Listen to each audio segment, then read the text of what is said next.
कारण एसपी साहेबांसाठीच बोलतो. कारण त्यांनी ते आता सांगितलं आपल्याला की कंट्रोल रूमला तुम्ही जा आणि कंट्रोल रूमला बघा की आम्ही 200 CCTV कॅमेरे लावलेले आहेत आणि हे CCTV कॅमेरे म्हणजे पूर्ण प्रभागामध्ये पूर्ण शहरामध्ये आहेत आणि ते कंट्रोल रूममध्ये बघून ते स्क्रीनवर बघत असतात. पण फॅक्ट अशी आहे की पूर्ण शहरातले CCTV कॅमेऱ्याचं फुटेज इथं कंट्रोल रूममध्ये बघण्यापेक्षा गरज याची आहे की जे काही पोलीस स्टेशनमध्ये आहे ह्या पोलीस स्टेशनमध्ये CCTV फुटेज लावण्याची जास्त गरज आहे आणि पोलीस स्टेशनमध्ये जे CCTV कॅमेरे आहेत ते यांनी बघण्याची गरज आहे की किती लोक न्याय मागण्यासाठी पोलीस स्टेशनला जातात आणि दिवसभर तिथं बसून राहतात. तर हे जास्त आवश्यक आहे की पोलीस स्टेशनवर कंट्रोल असणं आवश्यक आहे. आपण सगळे कलिग आहोत, सगळे बहीण भाऊ आहोत आणि आपला सगळ्याचा पर्पज असा आहे की खरोखर आपलं जालना शहर शांत असलं पाहिजे. मी बरं बोलत नाही, मी खरं बोलते आणि खूप म्हणजे अक्षरशः जालन्यामध्ये मी एसपी साहेबांची बिलकुल तारीफ करणार नाही. कारण एसपी साहेब आल्यापासून इथं अतिशय गच्चाळ वातावरण झालेलं आहे, अतिशय नशीलं वातावरण झालेलं आहे, अक्षरशः खुणं होत आहेत दिवसा डवळ्या आणि अतिशय खुनी वातावरण झालेले आहे. आणि ह्या सगळ्या गोष्टी जे काही ते सजेशन देतात, जे काही स्क्रीन वगैरे लावतात, ह्या गोष्टीला काही अर्थ नाही. फांद्या छाटण्याचा अर्थ नसतो, मुळावर घाव घालायचा असतो आणि मुळावर जर घाव घालण्याचा असेल तर आवश्यक आहे नशाबंदी करणं. कारण पोक्सो जो आहे, जे स्त्रियावर अन्याय होतात, जे लेकरावर अन्याय होतात, जे काही खून होतात, ह्या सगळ्या गोष्टीला जबाबदार जे आहे तर ही नशा आहे आणि नशाबंदी होणं आवश्यक आहे. आणि नशाबंदी जर होणं आवश्यक असेल तर पोलिसांसाठी खरोखर नशाबंदी करणं अवघड नाही.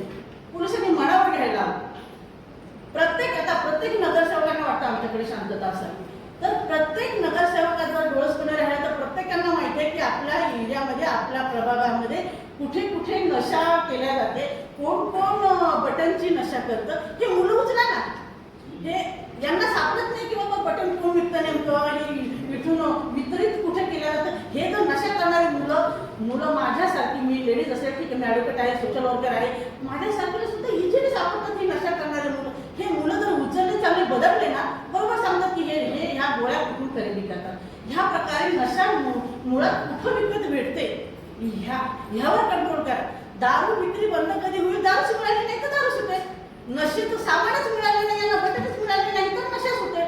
पण नशा मुळात त्यांना बंद करायची नसते आणि एकदा नशाबंदी जर झाली तर सगळा क्राईम आपोआपच आटोक्यात येतो, पोक्सो आटोक्यात येतो, सगळ्याच गोष्टी आटोक्यात येतात. पाठीमागे मी स्वतः स्टिंग ऑपरेशन केलं होतं. कारण सदर पोलीस स्टेशनमध्ये अतिशय, मी तुम्हाला हे ह्यासाठी सांगते की आपण डोळे झाकून कुणाची तारीफ करायची नाही, आपण अंधभक्त नाही. आणि मी पूर्वीपासून रोज एसपी ऑफिसला असते, रोज आयजी ऑफिसला असते. कारण स्टिंग ऑपरेशन मी स्वतः केलं होतं. सदर बाजार पोलीस स्टेशनच्या भागामध्ये जो काही जुगार, मटका, सट्टा जो काही अभयानक चालतो, सांगून थकले की जुगार बंद करा, मटका बंद करा सर तुमच्या पोलीस स्टेशनच्या हद्दीतला.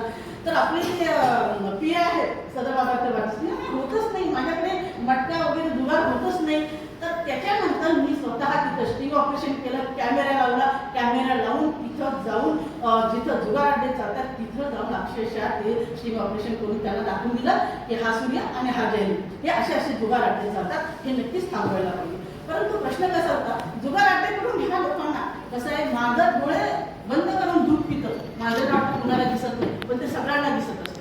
पोलीस प्रशासन जे हप्ते घेतं, जे पोलीस प्रशासन हप्ते घेतं आणि जुगार अड्डे वगैरे चालवतं, ह्या सगळ्या गोष्टीमुळे होतं काय, म्हणून लोकांना खरंच प्रॉब्लेम येतो. कारण 300 रुपये रोजाने जे लोक गरीब लोक कामाला जात असतात आणि 300 रुपयापैकी 200 रुपये त्या जुगारात घालवतात. 100 रुपयामध्ये ना लेकरांचं त्यांचं औषध पाणी होत ना, त्या 100 रुपयामध्ये लेकरांना शिक्षण भेटत.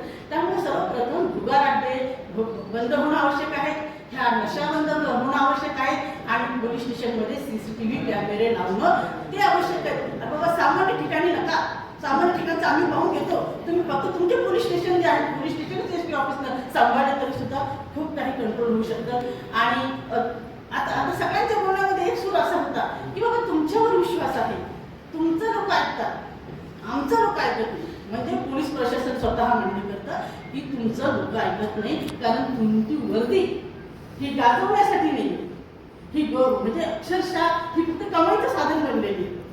आणि हे ते पोलीस प्रशासन जे आहे अतिशय म्हणजे लोकांना विश्वास संपादन करण्यासाठी कुठेतरी कमी पडते. लोकांचा विश्वास खाकी वर्दीवर राहिलेला नाही, खाकी वर्दी गुंडागर्दी झालेली आहे आणि म्हणून अगोदर खाकी वर्दीला सुधारणं आवश्यक आहे.